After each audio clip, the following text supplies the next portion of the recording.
और यहाँ पर जब सुरों ने शारदा को बुलाया, सरस्वती से कहा जाके बुद्धि बिगाड़ो अयोध्या वालों की, ताकि राम को अयोध्या से भेज दे। कैकेयी की बुद्धि कैसे बिगाड़ सकती हूँ मैं, क्योंकि उसे तो चित्त में भारी अनुराग है राम के लिए। शारदा, सरस्वती, उनको अच्छा नहीं लगा। देवताओं तुम ऊंचे रहते हो पर तुम्हारी सोच बहुत छोटी है। ऊंचे निवास नीच करतूती, ऊंचे निवास नीच करतूती, देख न सकहीं पराई विभूति, देख न सकहीं पराई विभूति, ऊंच निवास नीच करतूती, ऊंच निवास नीच करतूती। यहाँ शारदा आई है और उन्होंने देखा कि बस एक मंत्र आई है जिसकी बुद्धि बिगाड़ सकती। देखो देवियों, मैंने ये जो माला पहनी है ना, ये माला कहाँ से टूटेगी? जो कड़ी कमजोर होगी ये माला वहीं से टूट जाएगी। अपने परिवार, अपने कुटुंब की कभी कमजोर कड़ी मत बनना। देवता भी उन्हीं की बुद्धि बिगाड़ सकते हैं जिनकी बुद्धि में निष्ठाओं की शिथिलता होती है।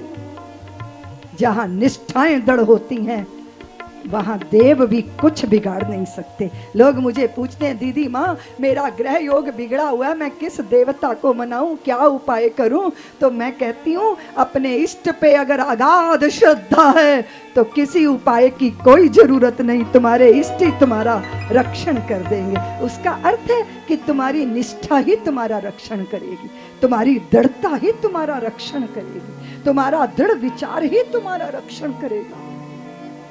मंथरा की बुद्धि बिगड़ गई और कैकेयी के चित्त में शिथिलता पैदा हो। मंथरा जैसा कुसंग मिल गया कैकेयी को, तो कैकेयी को कोप भवन में पहुंचा दिया गया। और मंथरा को स्वयं गहने पहनना बहुत अच्छा लगता है। कैकेयी के सारे गहने उतरवा दिए। कुसंग करोगे तो ऐसा कुसंग राजभवन से निकाल के कोप भवन में पहुंचा देगा। और फिर वही हुआ। दशरथ से 2 वर मांगे, कैसा वर मांगा है? तापस भेष विशेष उदासी, तापस भेष विशेष उदासी, 14 वर्ष राम बनवासी, 14 वर्ष राम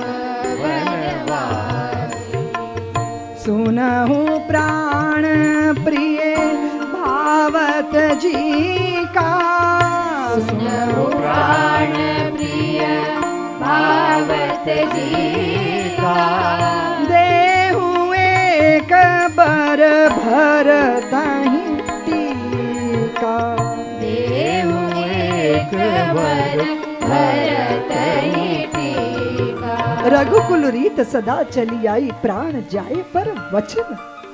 शब्द का महत्व है, वचन का महत्व है, आश्वासन का महत्व है, और उसके लिए प्राण न्योछावर किए जा सकते। भूलुंठित राजा को जब राम ने देखा था तो उनके मुख पर स्मित आ गया था, मुस्कान आ गई थी। अपने पिता की दुर्दशा देखकर विकराल काल बनी अपनी उस माता को देख के एक मर्यादा पुरुषोत्तम पुरुष के मुख पर मुस्कान आने का अर्थ क्या है? उसका अर्थ यह है कि राम कह रहे हैं, माँ तू अच्छी भूमिका निभा रही है, क्योंकि मेरे लिए कंचन छोड़ने वाले बहुत हैं माँ, मेरे लिए कामनी का त्याग करने वाले भी बहुत हैं माँ, पर राम के लिए कीर्ति का त्याग करने वाली माता तू कैकेयी ही हो सकती है। तुमने राम राज्य के लिए कीर्ति का त्याग किया और राम राजा बनकर राम राज्य नहीं ला सकते थे। जब तक पूरा राष्ट्र संगठित ना हो जाए रावण का दमन ना हो जाए। इसीलिए देवियों, कैकेयी उसका त्याग माता सरस्वती की तरह दिखाई देता नहीं, दिखाई देता नहीं। कौशल्या को आकर बताया कि मेरे पिता ने मुझे राजा बनाया है, मां बन का राजा बनाया है। माता कौशल्या के हाथ से थाल गिर गया। जानकी ने कहा, नाथ मैं आपके साथ जाऊंगी, क्योंकि जल के बिना नदी का और पुरुष के बिना स्त्री का कोई अस्तित्व नहीं होता। लखन ने कहा, मैं अपने पिता को बंदी बना लूंगा। इतना रोष और भाई के प्रति इतनी विह्वलता, इतनी व्याकुलता, जाके मां से आज्ञा तो ले आओ। सुमित्रा ने कहा, जाना चाहते हो राम के साथ तो मेरे दूध को लजाना मत। कभी भाई और भाभी का द्रोही बनकर मेरे सामने आना मत। उन्हें खिलाए बिना खाना मत, और सपने में भी उनके लिए बुरा विचार मत करना लखन। लखन ने कहा, मां स्वप्नों पर तो किसी का वश नहीं चलता। तुमने कहा कि मैं स्वप्न में भी भैया भाभी के लिए बुरा विचार न लाऊं, तो तेरा लखन प्रतिज्ञा करता है, माते मैं 14 साल सोऊंगा ही नहीं तो स्वप्न आने का सवाल ही पैदा नहीं होगा। कैसा अद्भुत चरित्र है प्रत्येक व्यक्ति का। त्याग की कहानी है ये, समर्पण की गाथा है ये। भाभी और देवर में संबंधों में नाजुकता होती है, इसलिए माता कौशल्या ने दृष्टि दी। तात तुम्हारी मातु वैदेही,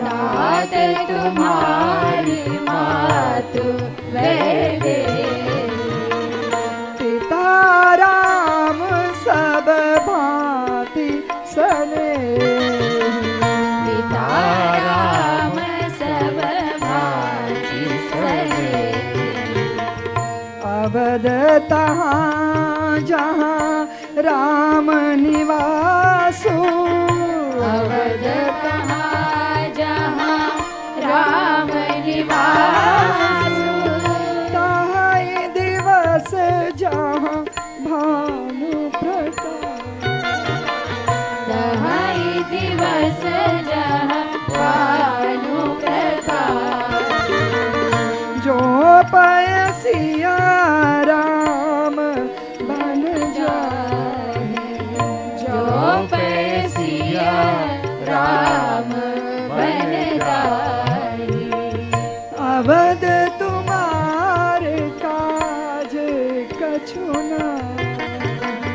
अवध तुम्हारे काज कछु नाहि। अगर राम जानकी बन जा रहे हैं तो अयोध्या में तेरे कोई स्थान नहीं। लखन तुम राम की छाया हो। राम अर्पण और समर्पण की गाथा है राम कथा। पुत्रवती जुबती जग सोई, रघुपति भगत जासु सुत होई। वो माँ की कोख धन्य हो जाती है जिस कोख में राम जैसे पुत्र का जन्म होता।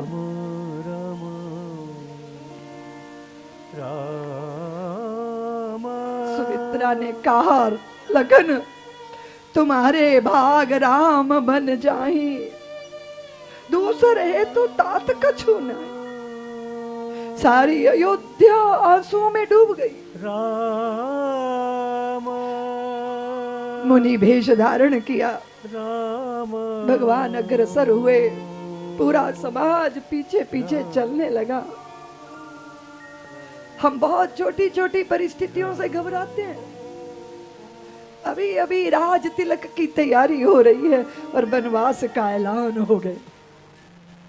ये जीवन है, सुख दुख की धारा में बहता जीवन। संसार है एक नदिया